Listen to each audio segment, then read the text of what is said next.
উত্তেজনা আবারও সংসদ অধিবেশনের মধ্যে। রুমিন ফারহানা বক্তব্য রাখার সময় সংসদ উত্তেজিত হয়ে যায়। সরকারি দল এবং বিরোধী দলের এমপিদের মধ্যে সংঘর্ষ, মারামারি তৈরি হয়েছে। স্পিকার বারবার থামতে বললেও কেউ থামেনি। বিস্তারিত জানতে ভিডিওগুলো দেখতে থাকুন।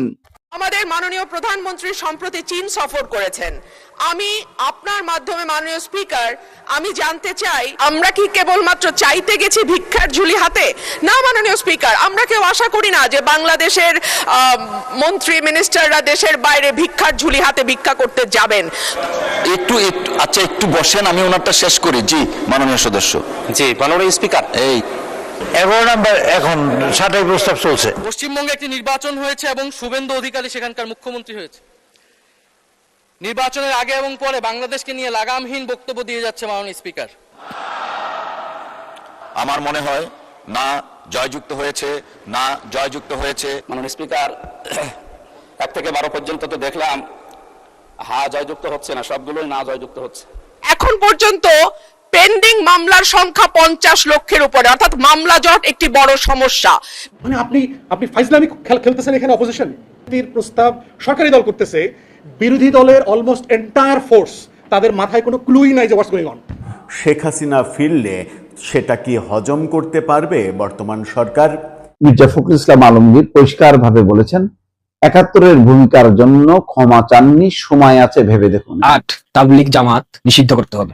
সমাজের ভেতরে ভেতরে উগ্রবাদ এবং মৌলবাদের সুপ্ত বিস্তার রোধে তাবলিগ জামাতের মতো সমস্ত ধর্মীয় প্রচারণামূলক সংস্থাকে নিষিদ্ধ। আমরা কি কেবলমাত্র চাইতে গেছি ভিক্ষার ঝুলি হাতে? না মাননীয় স্পিকার, আমরা কেউ আশা করি না যে বাংলাদেশের মন্ত্রী মিনিস্টাররা দেশের বাইরে ভিক্ষার ঝুলি হাতে ভিক্ষা করতে যাবেন। তবে একই সঙ্গে বাস্তবতার ব্যাপারে চোখ বন্ধ করে থাকলেও তো হবে না।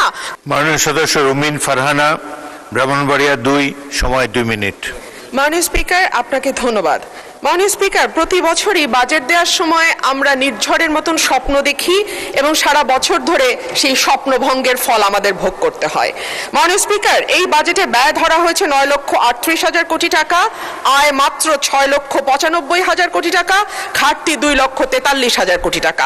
এটুকু হলেই হতো মাননীয় স্পিকার, কিন্তু আয় 6,95,000 কোটি টাকার যে লক্ষ্যমাত্রা ধরা হয়েছে সেটা কোনো বছরই এই আয় রাজস্ব আদায় করা যায় না।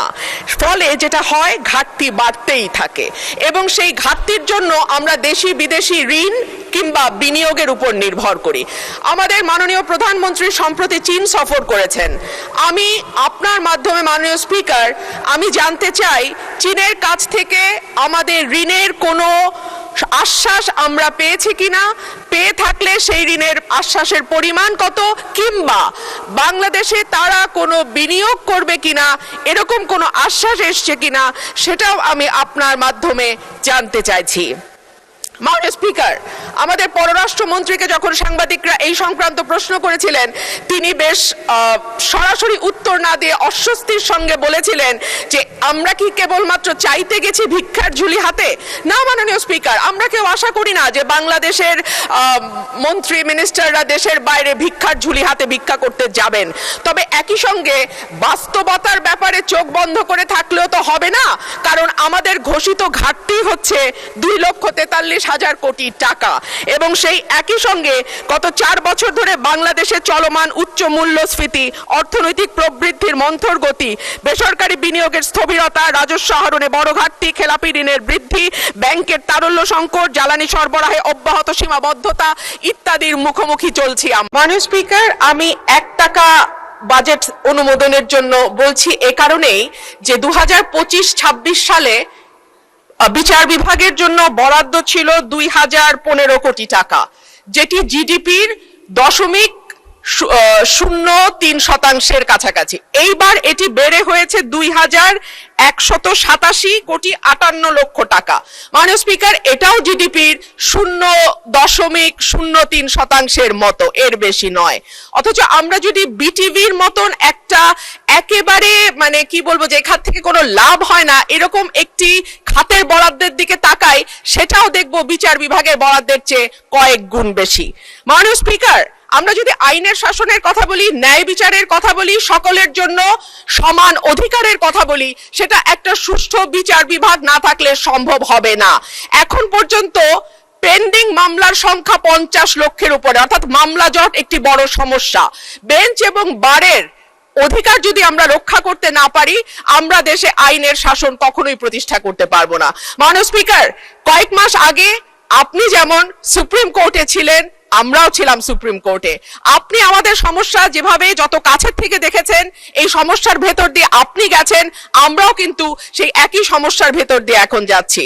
মাননীয় স্পিকার, আমাদের বারের যেই দাবিটা, যার পক্ষ থেকে আজকে আমি এখানে কথা বলছি মাননীয় স্পিকার, সেখানে বলা হচ্ছে যে আমাদের প্রতি বছর যেই ফিটা আমরা পরিশোধ করি, সেটা মৃত্যুর আগ পর্যন্ত লয়াররা সেই ফিটা আর তুলতে পারে না। কিন্তু দেখা যায় বহু লয়ার শেষ জীবনে অসুস্থ হয়ে গেছেন, প্র্যাকটিস করতে পারছেন না, আদালতে যেতে পারছেন না, কিন্তু তাদের মানবেতর জীবন যাপন করতে হচ্ছে। একই ধরনের কথা শিক্ষানবিশ আইনজীবীদের ক্ষেত্রেও প্রযোজ্য। মাসে 2000-5000 টাকা তাদেরকে সিনিয়ররা দেন, কখনো দেন না। তাদের সকলের জন্য মাননীয় অসংখ্য ধন্যবাদ মাননীয় সদস্য। পশ্চিমবঙ্গে একটি নির্বাচন হয়েছে এবং শুভেন্দু অধিকারী সেখানকার মুখ্যমন্ত্রী হয়েছে। নির্বাচনের আগে এবং পরে বাংলাদেশকে নিয়ে লাগামহীন বক্তব্য দিয়ে যাচ্ছে মাননীয় স্পিকার।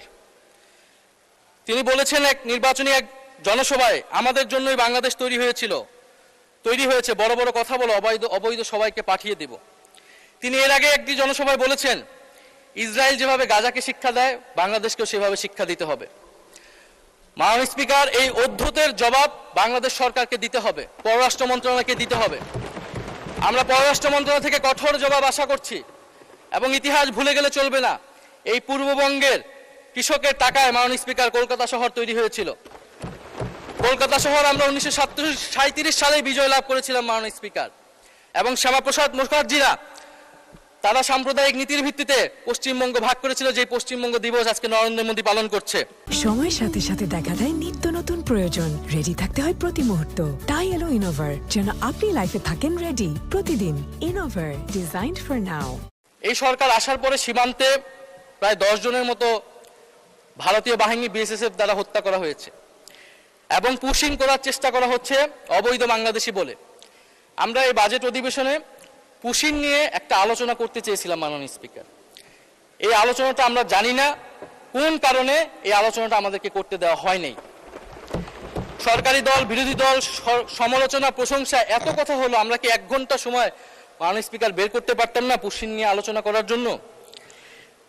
আমরা বিএনপির নামের সাথে জাতীয়তাবাদ শব্দটা আছে, আমরা দেখতে চাই তারা কিভাবে সীমান্ত হত্যা বন্ধ করে মাননীয় স্পিকার, এবং সেই বিষয়ে আমরা সর্বাত্মকভাবে সহযোগিতা করব। আমরা বিজেপিকে সাধুবাদ জানাই এই মহান সংসদ থেকে, তারা যেভাবে প্রতিরোধ করছে, যেভাবে দৃঢ়তার সাথে দাঁড়িয়ে রয়েছে। বাংলাদেশের 18 কোটি জনগণ মাননীয় স্পিকার বাংলাদেশ বিজেপির সাথে রয়েছে। মাননীয় স্পিকার, পশ্চিমবঙ্গে একটি নির্বাচন হয়েছে এবং শুভেন্দু অধিকারী সেখানকার মুখ্যমন্ত্রী হয়েছে।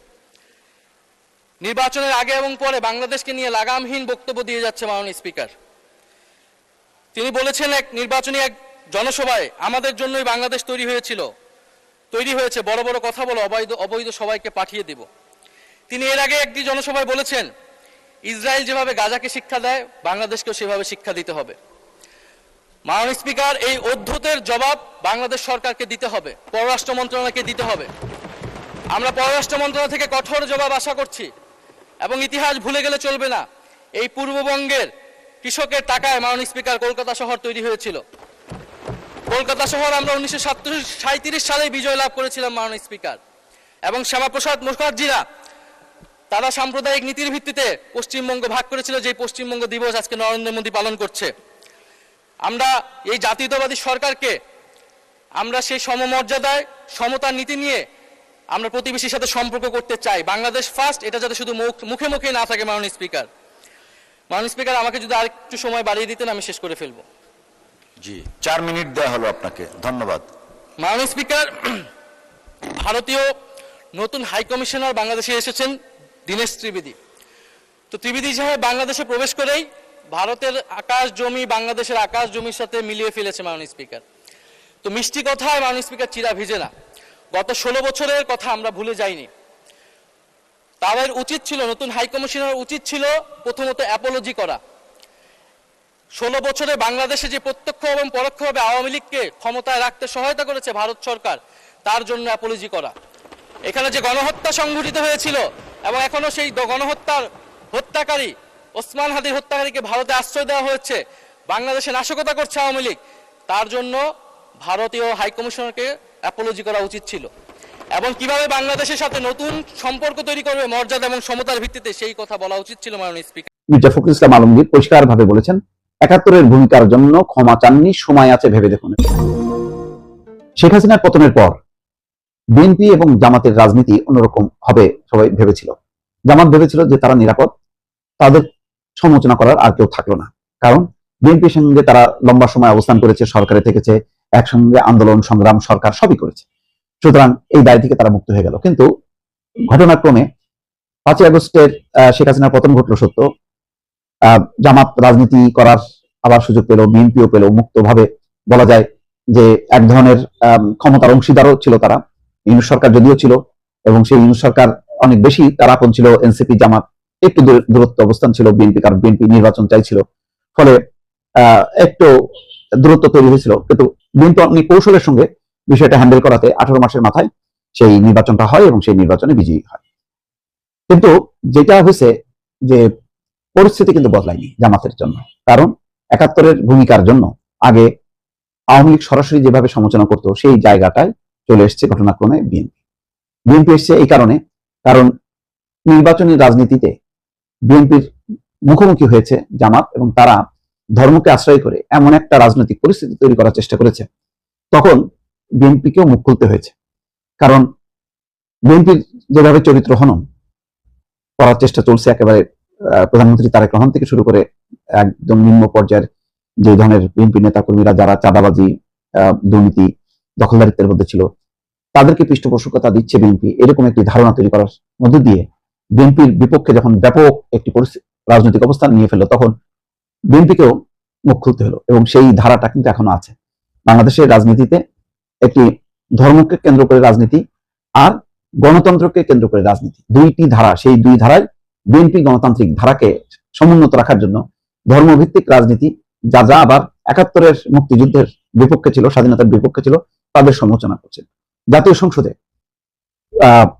মির্জা ফখরুল ইসলাম আলমগীর পরিষ্কারভাবে বলেছেন ৭১-এর ভূমিকার জন্য ক্ষমা চাননি, সময় আছে ভেবে দেখুন। এবং একই সঙ্গে এই ৭১-এর স্বাধীনতা বিরোধী জামাতের সঙ্গে এনসিপির অবস্থানকেও তিনি সমালোচনা করেছেন। তিনি পরিষ্কারভাবে বলেছেন যে তারা এমন একটা দলের সঙ্গে জোট করেছে এনসিপি, যারা বাংলাদেশের স্বাধীনতা বিশ্বাস করে না। আমি আশা করব তারা তাদের রাজনীতিটা আরো পরিষ্কার করে সামনের দিকে নিয়ে আসবে। তিনি বলছেন এনসিপির এই নবীন রাজনীতিবিদদের অনেক ভবিষ্যৎ আছে, তারা ভালো করবেন, আমরা চাই তারা ভালো করুন। এমন কোন স্টিগমা বা কলঙ্ক নিয়ে তারা যেন পলিটিক্সে না থাকেন যে যারা বাংলাদেশের অস্তিত্বের প্রশ্নে অস্বীকার করে চলেছে, অর্থাৎ যারা বাংলাদেশের অস্তিত্বে বিশ্বাস করে না তাদের সঙ্গে আপনারা থাকবেন না। এটা হলো তার আহ্বান এবং তাদের তিনি ভালো চেয়েছেন। আর বলেছেন জামাতের ব্যাপারে বলেছেন যে আমাদের বন্ধুরা বিভিন্নভাবে আমাদের ইগনোর করার চেষ্টা করেছেন, আমাদের বিভিন্নভাবে ক্ষুব্ধ করার চেষ্টা করেছেন। আমি মনে করি এই সময়টা সঠিক নয়, নিজেদের দিকেও আপনাদের ফিরে তাকানো দরকার। ৭১ সালের ভূমিকার জন্য আপনারা একবারও ক্ষমা প্রার্থনা করেননি, জাতির সামনে আপনাদের ক্ষমা প্রার্থনা করা উচিত ছিল। এটা করলে আজকে সমস্যাগুলো হয় না, আপনারা সেটা করেননি। আসলে কেন? এর মূল কারণ সম্ভবত ৭১-এর যদি ভুল স্বীকার করে তাহলে জামাত ইসলামের আর রাজনীতি বলে থাকে না। সেটার দিকে লক্ষ্য করে মির্জা ফখরুল বলছেন যে উপরন্তু আপনাদের নেতা